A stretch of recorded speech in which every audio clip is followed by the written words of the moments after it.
Bismillah. Assalamualaikum warahmatullahi wabarakatuh. Bismillahirrahmanirrahim. Alhamdulillahirabbil alamin. Assalatu wassalamu ala asyrafil anbiya'i wal mursalin sayyidina wa maulana Muhammadin wa ala alihi wa ashabihi wa man tabi'ahum bi ihsanin ila yaumiddin. Amma ba'du. Bismillah. Baik, bismillah, kita awali ya. Saya akan awali dengan world view-nya masyarakat Jawa. Ini world view itu berarti pandangan dunia. Bagaimana cara orang Jawa melihat dunia ini, bahkan bagaimana cara dia hidup dengan pandangan dunia itu. Ini namanya world view. Dalam catatan saya, ini saya mengambil beberapa referensi, baik kajian-kajian tokoh-tokoh dari Indonesia sendiri maupun dari luar yang meneliti budaya Jawa. Dalam catatan saya setidaknya ada 7 gaya hidup orang Jawa. Yang ini bisa dikatakan world view-nya. World view itu cara orang Jawa melihat dunia. Ciri yang pertama, orang Jawa itu orientasinya pasti ketuhanan. Jadi ketuhanan itu berarti dalam sejarahnya masyarakat Jawa itu hakikatnya selalu punya Tuhan. Ya, kalau bahasa agama selalu beriman, selalu punya kepercayaan kepada apa yang dianggap diposisikan sebagai Tuhan. Bahkan sejak sebelum masuknya agama-agama yang kita kenal hari ini, masyarakat Jawa itu sudah punya keyakinan adanya sesuatu yang maha besar, maha luar biasa yang hari ini kita sebut Tuhan. Jadi world view masyarakat Jawa yang pertama itu world view ketuhanan. Makanya kita punya Pancasila yang sila pertama itu ketuhanan, yang dalam sejarahnya selalu kita diceritai bahwa Pancasila itu digali dari budaya bangsa kita sendiri. Ya tidak salah, karena memang misalnya masyarakat Jawa ini basis hidupnya sejak awal ya ketuhanan ini. Jadi kalau mengikuti basis world view kita, ya orang Jawa itu ya rasanya tidak pantas, tidak sesuai kalau dia misalnya punya gaya ateis, apa punya gaya agnostik, anti Tuhan.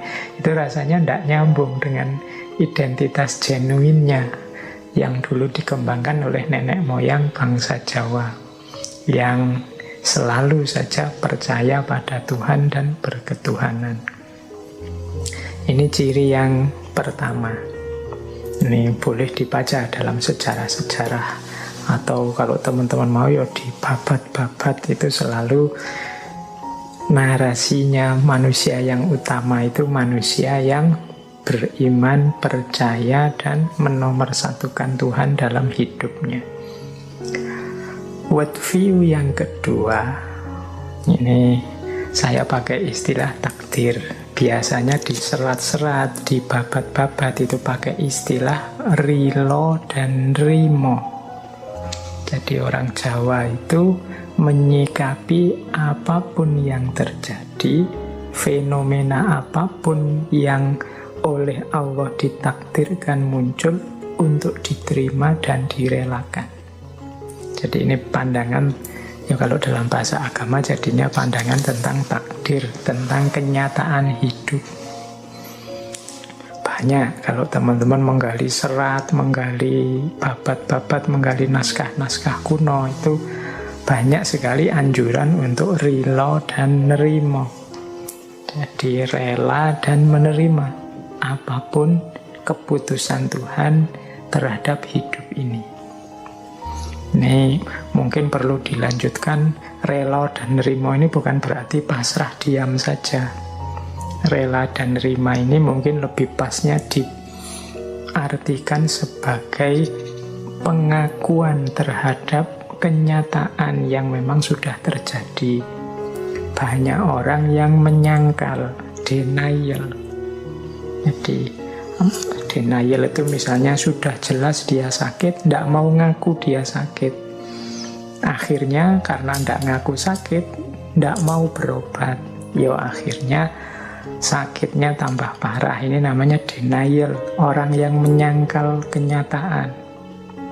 Sudah jelas salah, tidak mau ngaku salah. Nah, itu biasanya terus tidak mungkin ada perbaikan, wong dia tidak mau ngaku salah. Jadi kalau lemah ngaku saja lemah, tapi kan bukan berarti terus pasrah saja. Ketika sudah menerima kenyataan diri, wah saya ini lemah, berusaha untuk jadi kuat. Wah saya kok salah ya. Diakui bahwa saya ini memang salah, tapi kemudian berusaha untuk memperbaiki diri. Jadi menerima situasi, rela dengan situasi bukan berarti pasrah, tidak mau berjuang lagi. Ini dua hal yang berbeda. Jadi aspek worldview yang kedua ini adalah idealisme orang Jawa untuk selalu nerimo dan relo. Kita terima dulu, kita akui dulu kenyataan hidup kita. Baru setelah itu kita idealkan, kita rumuskan targetnya mau kemana. Nah, itu ciri yang kedua. Ciri yang ketiga, masyarakat Jawa itu punya wawasan bahwa alam semesta ini tidak hanya berisi hal-hal yang fisik material, tapi juga berisi hal-hal yang immaterial dan supranatural. Ini pandangan dunia khas timur sebenarnya. Biasanya dibedakan dengan pandangan dunia gaya barat. Kalau orang barat itu sering disebut, barat modern khususnya, cara berpikirnya positivistik. Hanya percaya alam yang bisa dilihat, bisa diakses oleh panca indera. Yang tidak bisa diakses dianggap tidak ada gunanya, dianggap omong kosong saja. Nah, dunia timur termasuk Jawa, sebenarnya juga termasuk dalam agama kita, Islam, itu menerima tidak hanya alam fisik tapi juga alam metafisik. Kalau dalam bahasa Arab sering alam metafisik ini disebut alam ghaib. Jadi di dunia timur yang diterima itu alamul ghaib wasyahadah, alam metafisik dan fisik, tidak hanya alam syahadah saja. Yang orang Jawa juga begitu. Jadi percaya bahwa alam semesta ini tidak hanya berisi hal-hal yang bisa dijangkau, bisa diakses oleh panca indera saja. Banyak makhluk, banyak ciptaan yang jenisnya immateri atau supranatural. Berarti ini harus dipahami dengan kacamata khusus, dengan teori, dengan konsep yang khusus pula. Kalau hanya menggunakan metode ilmiah yang positivistik tadi, pasti tidak akan ketemu alam immateri dan supranatural ini. Kalau katanya metode ilmiah, alam immateri, alam supranatural ini sering disebut sebagai meaningless. Meaningless itu artinya tidak ada gunanya. Nah, yang keempat, masyarakat Jawa itu kecenderungannya tidak hanya suka pada yang formalistik atau ritual-ritual, aktivitas-aktivitas fisik saja, tapi menyukai juga hal-hal yang sifatnya dalam, aspek rasa, aspek hakikat, yang sejenis-jenis ini. Jadi orang Jawa itu kalau membaca sesuatu tidak berhenti hanya pada fenomenanya, tapi ingin menggali ke dalam, ada rahasia hakikat apa. Itu makanya nanti di ciri yang terakhir itu orang Jawa suka menggunakan simbol-simbol. Simbol itu kan kelihatannya apa tapi maknanya apa. Sehingga membaca budaya Jawa tidak bisa kita hanya melihat aspek tampilannya saja. Kita harus masuk ke dalam melihat makna dan hakikatnya. Karena seringkali yang tampilan itu sifatnya simbolik. Simbolik itu kan berarti hanya simbol yang itu ada maknanya. Banyak orang salah paham melihat budaya Jawa hanya melihat aspek visualnya saja, kelihatannya saja. Padahal orang Jawa itu ada istilah nggone pasemon. Tempatnya pasemon itu semacam metafor, semacam isyarat yang itu harus dipahami lebih dalam. Tidak dibicarakan langsung karena tidak bisa diungkapkan sambil lalu, maka diekspresikan simbolnya saja. Nanti yang tertarik silahkan menggali lebih dalam, lebih serius. Nah, itu world view-nya orang Jawa. Yang kelima, orang Jawa itu sangat mencintai, sangat menyukai tata krama, kesusilaan. Jadi terhadap apapun dan siapapun harus dihormati dan ada pola-pola cara-cara penghormatannya. Kalau bahasa agama ya adab. Jadi terhadap segala sesuatu itu ada adabnya. Ya adab ini selalu dilatar belakangi oleh akhlak. Makanya tema kita bulan ini gitu kan, saya menyebutnya akhlak terhadap alam.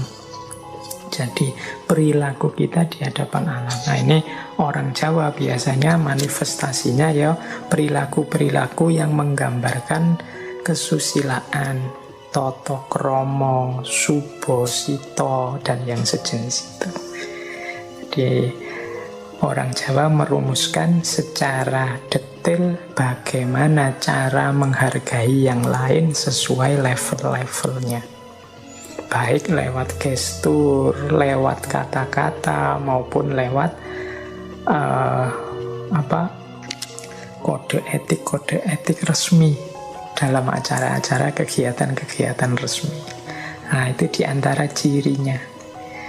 Yang teman-teman hafal terkenal sekali kan dalam aspek bicara. Orang Jawa itu ada bicara gaya ngoko, ada bicara gaya kromo, ada bicara gaya kromo inggil. Ini kan berbeda objek yang dihadapi, berbeda cara penghargaannya. Jadi world view gaya Jawa yang kelima itu aspek kesusilaannya. Kemudian yang keenam, orang Jawa itu suka kebersamaan, gotong royong, guyub rukun. Yang penting ngumpul bareng-bareng, rukun, seneng susah bersama. Makanya teman-teman mungkin sering dengar ada peribahasa mangan orang mangan ngumpul kan gitu. Jadi itu maksudnya kita sedang sedih atau sedang susah, sedang gembira atau sedang berduka, ayo bareng-bareng. Nah, itu gayanya orang Jawa, menyukai gotong royong, kebersamaan, bareng-bareng. Dan yang ketujuh, world view-nya orang Jawa itu suka dengan simbolisme-simbolisme.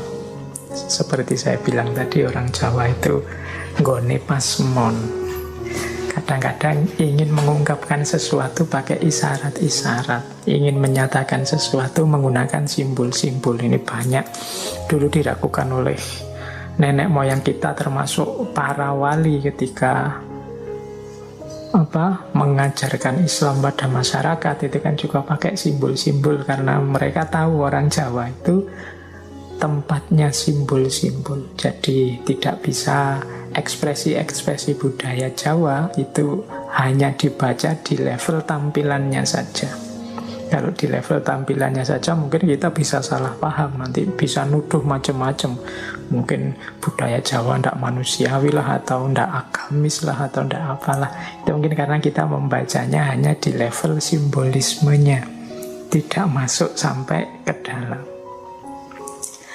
Nah, dengan 7 world view inilah nanti orang Jawa menyikapi alam dan dunia sekelilingnya. Sampai di sini mungkin sudah bisa dibayangkan gaya seperti apa yang akan dihidupkan oleh masyarakat Jawa berhadapan dengan alam semesta. Kalau teman-teman kembali ke minggu lalu ketika kita belajar Sayyid Hussein Nasr, inilah sebenarnya yang oleh Sayyid Hussein Nasr disebut kearifan perennial. Ini yang disebut tradition. Jadi kearifan lama yang oleh orang modern sering disisihkan, dilupakan.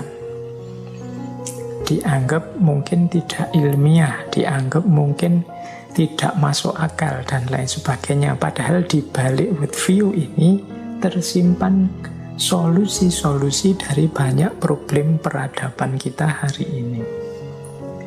Baik, kita lanjutkan. Nah, dari situlah nanti muncul antara lain konsep memayu hayuning bawono.